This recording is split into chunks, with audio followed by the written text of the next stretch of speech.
ዛሬ በጎጃም ቀጠና ከባድ ትንቅንቅ እየተደረገ የሚገኝ ሲሆን ጠላት ከባድ ኪሳራ እያስተናገደ ይገኛል። ሰላም ጤና ይስጥልን ክቡራንና ክቡራት የኤንቢሲ አማራ ዴሊ ኒውስ ቤተሰቦች፣ እነሆ የዕለት አርብ የሰኔ 22 2017 ዓ.ም የከሰዓቱን የግንባርና ወቅታዊ መረጃዎችን ወደ እናንተ ማቅረብ እንጀምራለን። ቻናላችንን ሰብስክራይብ፣ ቪዲዮንም ላይክ በማድረግ ቤተሰብ እንድትሆኑ የአማራን ሕዝብ የህልውና ትግል እንድታግዙ በአክብሮት እንጠይቃለን። አብራችሁን ቆዩ።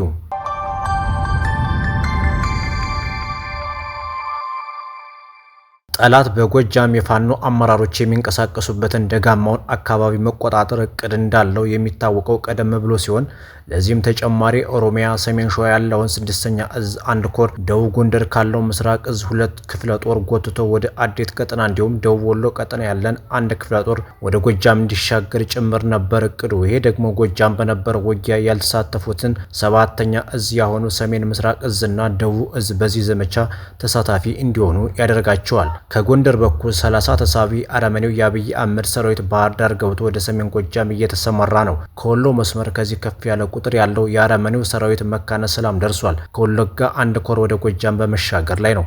በጎጃም ቀጠና የሚንቀሳቀሰውን የፋኖ ኃይል ማዳከም የጠላት አዲስና አስቸኳይ እቅድ ነው። ዛሬ ከሌሊቱ 10 ሰዓት ጀምሮ 2ኛ ክፍለ ጦር ብቻ በአራጤ ሞጣ ከተማ፣ በዋሸራ፣ በፍልቅልቅ ከሞጣ በስቴ መስመር በአሰሪው ግንባሮች ከፍተኛ ትንቅንቅ እያደረገ ይገኛል። ጊዜው የዘር ወቅት መሆኑን አስልቶ ዘመቻ የከፈተው አረመኔው አገዛዝ በእርሻ ላይ ያሉ አርሶ አደሮችን በመድፍና በሌሎች ጅምላ ጨራሽ መሳሪያዎች እየጨፈጨፋቸው ይገኛል። ቀጠናዊ ከበባውን ጨምሮ ማንኛውንም ጥቃት ለመመከት ዝግጁ የሆኑት ሁሉም ክፍለ ጦሮች ከኮማንዶ ክፍለ ጦሩ ጋር በመናበብ አረመኔውን የአብይ አህመድ አገዛዝ በራሱ ቋንቋ እያናገሩት ይገኛሉ።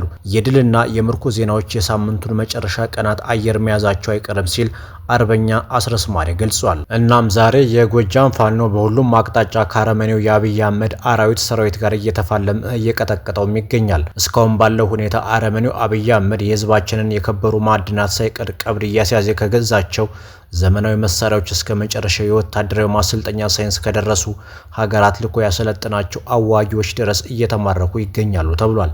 የትውልዱ ትግል ማሸነፊያ አዋጅ እስኪታወጅ ድረስ በድል የታጀበው ጉዟችን የሚያስቆመው ምድራዊ ኃይል የለም ሲል የፋኖ አርበኞች እየተናገሩ ነው። በዚህ ዘመቻም የድል ዜና ከጊዮን ብርጌድ ተሰምቷል። ወደ ጎጃም አገው ምድር ክፍለ ጦር አሸባሪው ኃይል በዛሬው ዕለት ከሰከላ ወረዳ ከግሽ አባይ ከተማ በሁለት አቅጣጫ ወደ አጃሊና ኮለል ቀበሌዎች ተንቀሳቅሶ የነበረ ሲሆን ወደ አጆሊ የተንቀሳቀሰውን የጠላት ኃይል ጎጃም አገው ምድር 3ኛ ክፍለ ጦር ጊዮን ብርጌድ ባናብስቶቹ አባግዝ ሻለቃ አከርካሪውን ተሰብሮ ወደ ሰከላ ግሽ አባይ ከተማ ፈርጥጧል። በዚህ አውደ ውጊያ 5 የአሸባሪው ኃይል በክንደ ነበልባሎቹ በአባግዝ ሻለቃ እስከ ወዲያኛው የተሸኙ ሲሆን ቁጥሩ ያልታወቀ የጠላት ኃይልም ቁስለኛ ሆኗል። በዛሬው ውሎ ከ150 በላይ የክላሽ ተተኳሽ በአባግዝ ሻለቃ መማረክ ተችሏል። በሌላ ዜና በቀኝ አዝማች ሰሜነ ደስታ ብርጌድ የጎጃም አገው ምድር ክፍለ ጦር የቀኝ አዝማች ሰሜነ ደስታ ብርጌድ አሰም ላይ ከጠላት ጋር ከፍተኛ ትንቅንቅ ያደረገ ሲሆን አይበገዶቹ የእሳት ማደንጊያ አናብስቶች ጠላትን ድባቅ መተውታል። በዚህ መሰረት ጠላት ላይ ከፍተኛ የሆነ ቁሳዊና ሰብአዊ ኪሳራ ደርሶበታልም ተብሏል። የራስ ቢትወደድ መንገሻ ቴክም 5ኛ ክፍለ ጦር አረንዛው ዳሞት ብርጌድ ህዝብ ግንኙነት እንዳሳወቀንም ከጅጋ ከተማ ተነስቶ ወደ ዝንድ ብሬሽን ይዞ በመንቀሳቀስ ላይ የሚገኘው የአረመኔው ዘራፊ የአገዛዙ ስርዓት አስጠባቂ የጁላ ሰራዊት ላይ በነበልባሎቹ የጅጋ ሻለቃ አባላት በዘመቻ መሪ አሰራር ይታየ በምክትል ዘመቻ መሪ አርበኛ ግርማ ጥላውን በተመራ ልዩ ኦፕሬሽን ጠላትን ዶግ አመድ ተደርጎ ወደ መጣበት አቅጣጫ ተመልሶ ሮጦ ሄዷል። በዚህ ልዩ ኦፕሬሽን የቆሰለ 9፣ የተገደለ 14፣ የተማረከ የክላሽ ፍሬ 217፣ የብሬን ፍሬ 120፣ ቦምብ 4 ተማርኳል።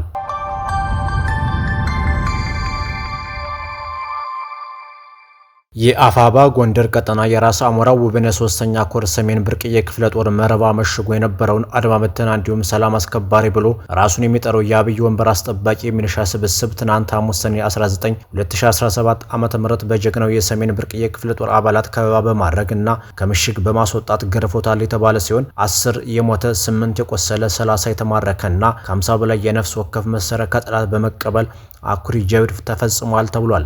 በመጨረሻም የአብይ ወንበር አስጠባቂ ከነበረበት ምሽግ ተጠራርጎ የሞተውንና ቁስለኛውን አንጠባጥቦ ወደ ወቅን እንዲገባ ተገዷል ሲል የራስ አሞራ ውብነ 3ኛ ኮር ገልጿል።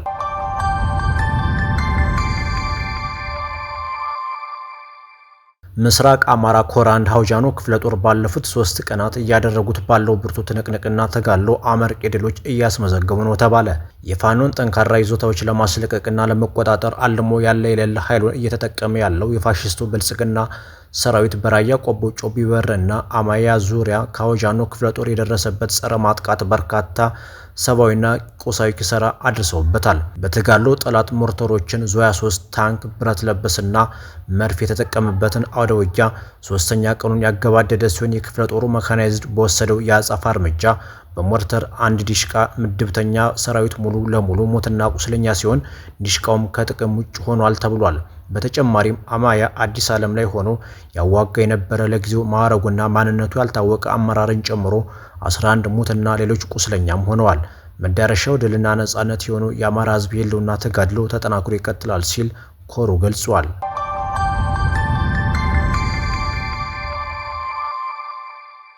ከመዝገበው ጮቄ ብርጌድ የተላለፈ ከባድ የማስጠንቀቂያ መልእክት። አሁን ወቅቱ ፋኖ የመሆኑ ብቻ ነው። አማራ ነኝ የምንልበት ሰዓት ነው። በጥቅሻት መግባባት ያለብን ወቅት ነው።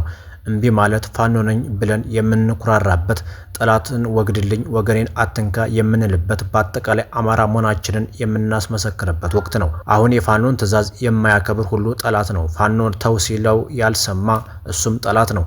ለምን ከተባለ ተቃራኒው የሆነውን የአብይ ተላላኪ የሆነውን የብልጽግና ወዳደር እየደገፈ እንደሆነ እናረጋግጣለን። ለዚህ ደግሞ የእጁን ሁሉም በስራው ልክ ያገኛል።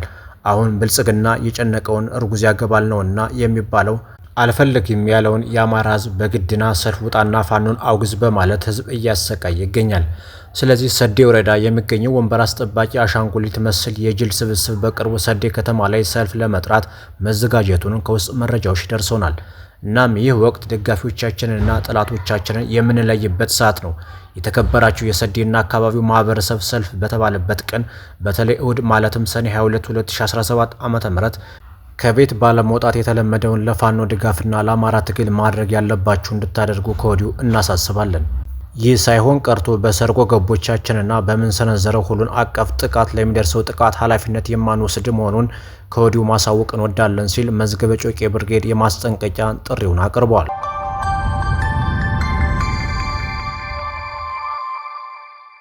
ሂዩማን ራይትስ ዎች የኢትዮጵያ መንግስት ለጤና ባለሙያዎች ቅሬታዎች ትርጉም ባለው መንገድ መፍትሄ እንዲሰጥና በጤና ባለሙያዎች ማህበር ላይ የተጣለውን እገዳ እንዲያነሳ ጠይቋል። የድርጅቱ የአፍሪካ ክፍል ምክትል ዳይሬክተር ላቲቪያ ባደር ከግንቦት ጀምሮ መንግስት በጤና ባለሙያዎች ላይ የአፈና ስልቶችን ሲከተል ቆይቷል በማለት የወቀሱ ሲሆን በጤና ባለሙያዎች ላይ ይፈጸማል ያሉትን ማስፈራሪያም እንዲያቆም ጠይቀዋል። ድርጅቱ የጤና ባለሙያዎች የስራ ማቆም አድማ እንዳያደርጉ በህግ መከልከሉ የመንግስት ባለስልጣናት የጤና ባለሙያዎች ላይ ማስፈራሪያና ዛቻ እንዲፈጽሙ የወንጀል ክስ እንዲመሰርቱና ሀሳባቸውን በነጻነት የመግለጽና በሰላማዊ መንገድ የመሰብሰብ መብታቸውን እንዲያፍኑ በር መክፈት የለበትም፣ የሚፈቅድ መሆን የለበትም ብሏል።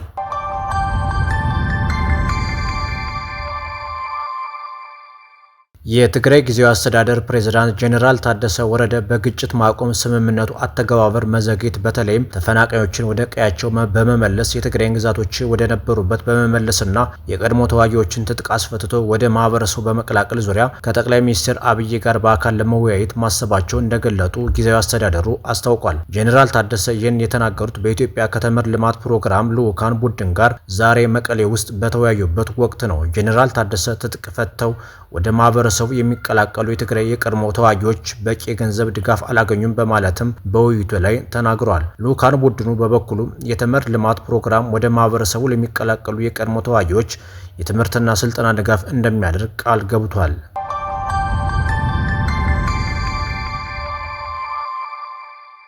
ኢራን ውስጥ የሰነበተው ሞሳድ ዓለምን እያስደነቀ ይገኛል። የኢራን ህዝብ 90 ሚሊዮን ነው። የእስራኤል ህዝብ 10 ሚሊዮን አይሞላም። በቆዳ ስፋትም እንዲሁ ናቸው። በወታደራዊ አቅም ምናልባት ተመጣጣኝ ሊባሉ ይችላሉ። ያልተመጣጠኑት በስለላ ነው።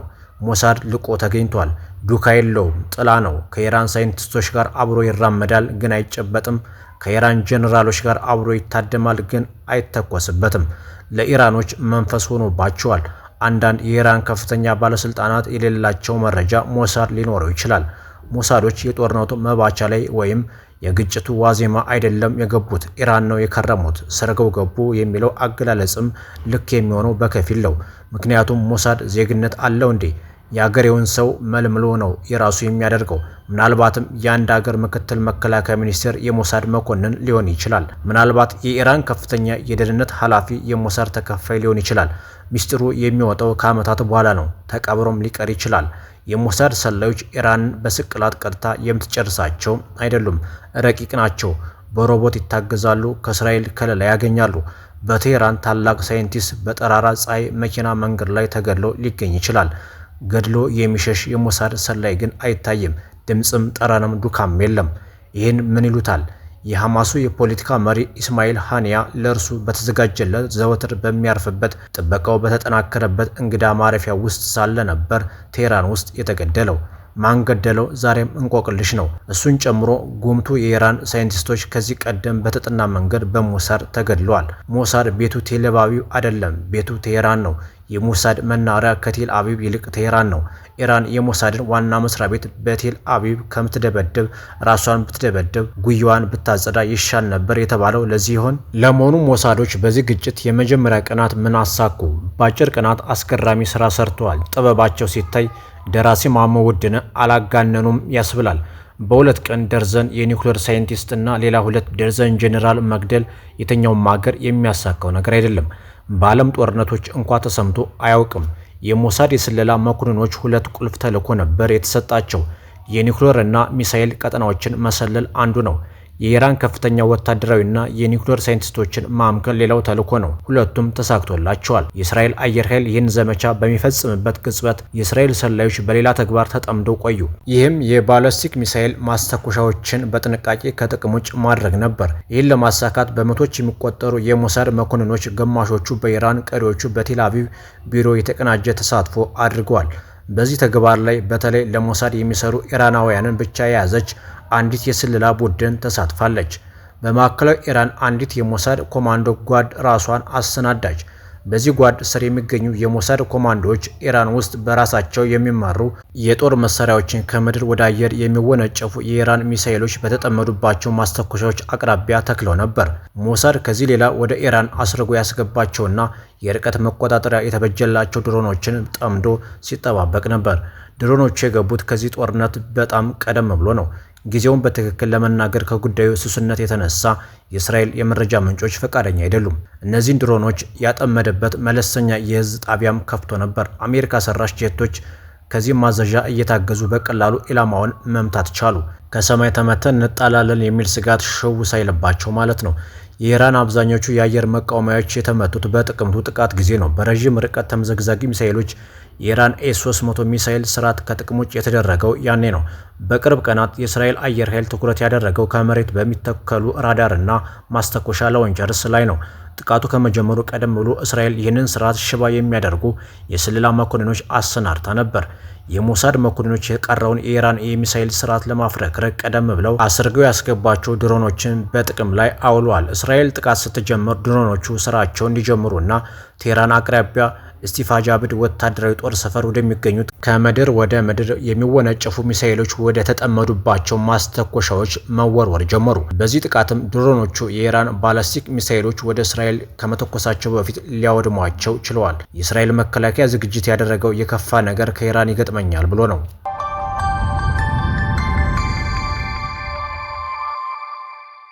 ክቡራንና ክቡራት አድማጭ ተመልካቾቻችን ለሰዓቱ የነበረን የዜናና የመረጃ እወጃ ይህንን ይመስል ነበር። ጤና ይስጥልን።